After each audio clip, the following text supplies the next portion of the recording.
Et comme promis, nous avons Alban Bourdi qui est avec nous. Et c'est un témoignage exceptionnel puisque Alban a écrit un livre qui s'appelle Un bisounours au pays des sectes. Ouais. Et il a appartenu lui-même à une secte. Bonsoir Alban. Bonsoir Mike, bonsoir. Bonsoir. Comment ça va? Ça va. Merci beaucoup d'avoir accepté notre invitation, Alban. Alors, on va se tutoyer, hein, ça va être plus simple. Toi, pendant plus de 3 ans, de 2010 à 2013, t'as vécu dans cette secte. C'était quoi le nom de la secte? C'était Ashram Shambhala. Tes souhaits. Ashram Shambhala, d'accord. Et c'était alors, vas-y, est-ce que tu peux m'expliquer l'histoire? Comment t'es tombé là-dedans? Moi en fait j'ai été contacté d'une façon un peu mystérieuse par les réseaux sociaux par une femme donc qui cherchait une personne pour aider à l'organisation d'activités. Donc c'était annoncé comme des stages On te perd. C'était des stages de quoi? De chamanisme. D'accord, oui. Je sais pas si au niveau du réseau tu t'as bougé ou pas, mais j'ai l'impression qu'on te perd un petit peu, Alban.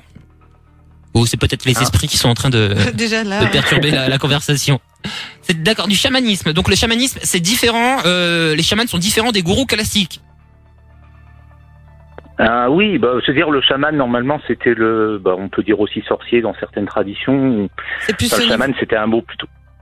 Pardon, oui, non, je voulais dire c'est dans la culture un peu africaine ou c'est totalement faux ce que je dis? Chaman, non, c'est plutôt marabout dans la culture africaine. Ah oui, chaman, pardon. C'est plutôt amérindien ou justement sibérien. Enfin là, c'était une école qui se présentait comme de chamanisme sibérien, justement. D'accord. Et tu y croyais déjà à tout ça? T'avais déjà checké des trucs sur Internet qu'on te contacte directement pour ça ou pas du tout? Je tenais à une librairie un peu ésotérique, donc je pense que c'est pour ça qu'on m'a contacté. D'office. Moi. Ils ont ciblé les profils des gens. D'office, parce que c'est bizarre qu'on me contacte comme ça, de manière aléatoire. Ok. Et quoi, on te dit quoi? Mais ça restait quand même bizarre, hein, parce que c'était par les réseaux sociaux et j'étais très peu présent sur les réseaux sociaux, donc ça reste quand même un petit peu curieux toujours pourquoi on est allé me chercher moi, mais il y avait quand même, cette librairie qui faisait que, ça restait crédible. D'accord. Et comment on t'a contacté? On t'a dit quoi alors pour te convaincre d'adhérer à la secte? Cette femme, ouais.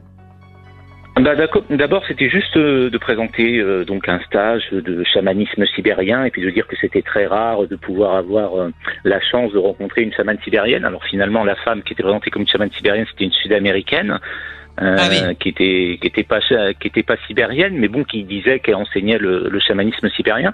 Après, c'est venu petit à petit de rentrer dans l'école, comme on disait, parce qu'on appelait ça une école à l'intérieur. Et puis, il y avait combien d'adeptes à ce moment-là? Quand toi t'as intégré la secte? Moi je peux pas dire vraiment, enfin sur internet il se dit qu'il y en avait à peu près plusieurs dizaines de milliers, je pense que les chiffres sont entre 20 et 40 000, il y en a qui disent 20 000, 30 000. Mais c'est vraiment sur tout le monde, c'était sur tous les continents. Moi j'ai fait des stages en Ukraine et en Géorgie, il y avait des gens vraiment des 4 continents, enfin des 5 continents. Cette notion de secte mondiale, c'est un peu comme aujourd'hui, la secte qu'on étudie avait aussi des antennes un petit peu partout. Et alors, tu faisais quoi? Comment t'es tombé vraiment dedans? J'imagine qu'on se rend pas compte quand on devient on devient progressivement sous l'emprise d'un chaman.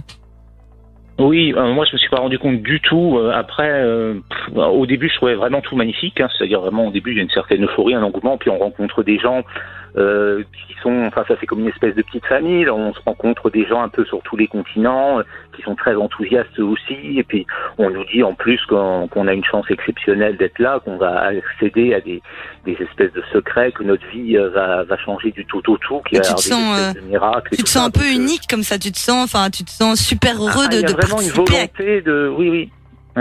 Et il y a une volonté de beaucoup valoriser en disant que l'enseignement, c'est un enseignement très riche. C'est secret. Le chamanisme, c'est la première religion au monde, l'origine de toutes les spiritualités et tout. Donc on est vraiment au cœur dans le truc authentique et tout. Alban Bourdi est avec nous, les amis. Il a été adepte de cette secte et il nous raconte son histoire sur Fun Radio ce soir dans cette spéciale paranormale. Et alors, vous faisiez quoi concrètement? Vous vous réunissiez combien de fois par mois et qu'est-ce que vous faisiez dans ces réunions? C'est-à-dire il y avait celle qui était organisée en France où là c'était un peu plus light, on faisait des trucs un petit peu de tout, un peu de yoga, un peu de psychologie, il se passait pas grand-chose dans les trucs qui étaient organisés en France parce que ils osaient pas trop, c'était une première approche après pour appâter les gens, pour leur proposer des stages plus intensifs que j'ai fait après par la suite à l'étranger. Et après dans les stages, alors ce qu'on faisait beaucoup, ce qui est très bizarre, c'est qu'on dansait sur de la musique techno très forte.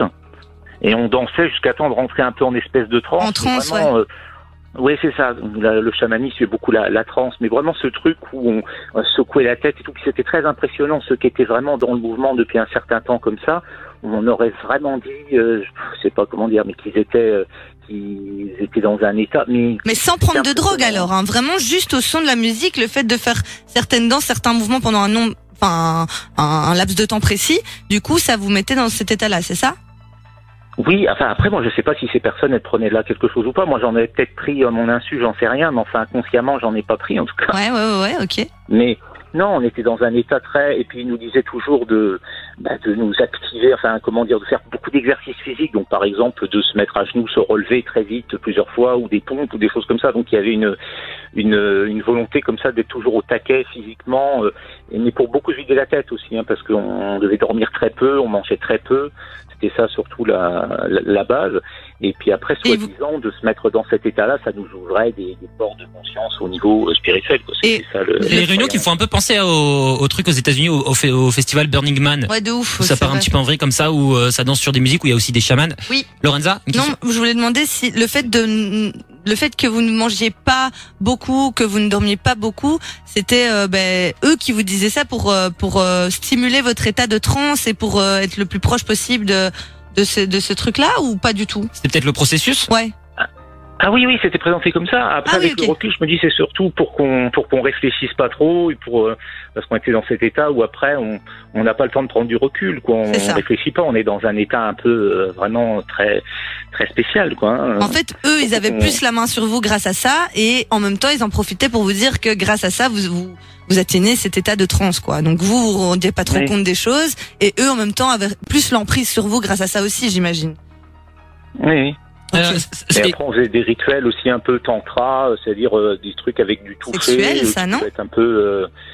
Oui, alors après, moi, j'ai pas vu, parce que bon, sur Internet, on peut trouver qu'il y a vraiment des pratiques orgiaques vraiment sexuelles. Moi, j'ai pas connu trop cet aspect-là, mais il y avait beaucoup de toucher, oui. Tu disais que toi, j'ai lu dans une interview, parce que donc pour vous rappeler, il y a plusieurs sectes, types de sectes, les sectes apocalyptiques, et toi, tu étais donc dans une secte plus sexuelle. Et tu disais que oui, que tu avais eu la chance de pas tomber dans un groupe où c'était trop harden. Ah bah oui, c'est-à-dire que moi j'ai pas connu la Russie là-bas parce qu'ils avaient eu des problèmes avec les autorités, donc j'ai pas connu vraiment ce qu'on peut voir sur Internet, des trucs les grosses orgies. Pires, ok. Oui, c'est ça. J'ai pas connu cet aspect-là. Ok. Et alors forcément, qui dit secte dit argent. Ça coûtait combien d'être adepte? Ah, c'était tout était très cher. Hein. Ben il y avait pas une adhésion vraiment pour être adepte, mais pour participer à des stages comme ça entre adeptes, c'est-à-dire les stages qui étaient organisés internationaux avec des gens de tous les pays. Là, ça coûtait. Moi, j'ai payé 5 000 € pour faire le premier. Et après, l'autre était 200 €. Alors, c'était présenté pour l'hébergement, en fait. On était censé payer l'hébergement. Sauf que c'était des dortoirs. Et qu'en fait, on devait travailler dans la journée, se lever à 6 h le matin, jusqu'à 1 h du matin après. Ça. Et travailler en plus à agrandir l'établissement, enfin le bâtiment. Donc, la menuiserie et tout. Donc, et on payait 200 € la journée. Et ce que t'expliques, c'est que, pour motiver les gens à payer, les chamans disaient que se délaisser de son argent, ça faisait partie du processus de guérison, c'est ça? Ah oui, tout à fait. Oui, c'est quelque chose qu'on retrouve aussi la carotte du siècle. Aussi un peu. Oui. Et il y avait combien de chamans? C'est pas la même chose que des gourous, alors c'est différent? Ah, c'est le terme qui est la question qu'on a posée tout à l'heure. Ah oui, ok. Et il y en avait combien? Bah oui, après là c'était plus des gourous que des chamans pour le coup. Et il y en avait beaucoup? Parce que par exemple ici, la secte qu'on essaye d'un peu, j'allais dire élucider, mais non, qu'on essaye de suivre. On nous avait dit qu'il y avait énormément de gourous, qu'il y en avait 9 à peu près. Donc, je sais pas si. Oh oui, il devait y en avoir même plus là. Mais c'est-à-dire il y a plusieurs échelles de gourous. Il y en avait 2 qui étaient très hauts, dont un qui était allé en prison, donc assez rapidement quand j'ai connu le mouvement. Et après, ça vous a pas déjà alerté qu'il aille en prison comme ça? Ça vous a pas dit déjà? Non, franchement, cette information-là, je l'ai eu assez rapidement. Ça m'avait pas trop posé problème, surtout qu'on m'avait dit oui, mais bon, c'était politisé en Russie, comme ça, on l'a. Oh, la manipulation, quoi, putain. Et au contraire, c'était un espèce de complot. Enfin bon, que c'était voilà. Et tu restes dans cette secte pendant 3 ans, et pendant 3 ans, tu doutes pas des capacités des chamans et de ce qu'on te dit. Au bout d'un an et demi, je commence à voir des trucs quand même qui vont pas, surtout quand je rencontre un des 2 gourous, c'est-à-dire celui qui était pas en prison. Ouais. Parce que là, on m'a présenté un saint homme vraiment qui était télépathe, enfin bon, qui avait des pouvoirs de guérison et tout exceptionnels, puis qui était vraiment très sage, très sain et tout ça. Puis moi, j'ai vu un vieux monsieur qui nous criait dessus et qui criait particulièrement sur les jeunes filles et les filles très jeunes dans l'organisation et qui avait vraiment une espèce de sadisme, quoi, vraiment à hurler sur les gens, un peu à les humilier et tout ça. Donc je me suis dit, là, quand même, c'est pas ce qu'on dit, là, il y a quelque chose qui va pas. Et il y avait des jeunes filles, comme tu dis, mais ça veut dire quel âge à peu près? On pouvait rentrer à quel âge? On devait être majeur quand même pour rejoindre la secte ou pas? Normalement non, hein. Enfin moi je savais pas l'âge des personnes que j'ai rencontrées, mais ils ciblaient beaucoup des adolescentes, hein. Et des adolescents aussi, mais un peu plus les femmes quand même, mais c'est une secte beaucoup des adolescents qui existe toujours aujourd'hui? Oui, hélas, oui. Et ils ont des problèmes avec la justice. Enfin, il y a des choses qui sont en place pour essayer de la démanteler. Ben en Russie, oui. Après, dans les autres pays du monde, pas tellement. Hein. C'est ça un petit peu le. C'est dans le pays mère, le pays père plutôt qui. Comment tu t'en es sorti? Alors, est-ce que tu peux nous expliquer ta sortie de la secte? Est-ce que c'était simple? Est-ce que tu as eu des pressions peut-être? Des menaces?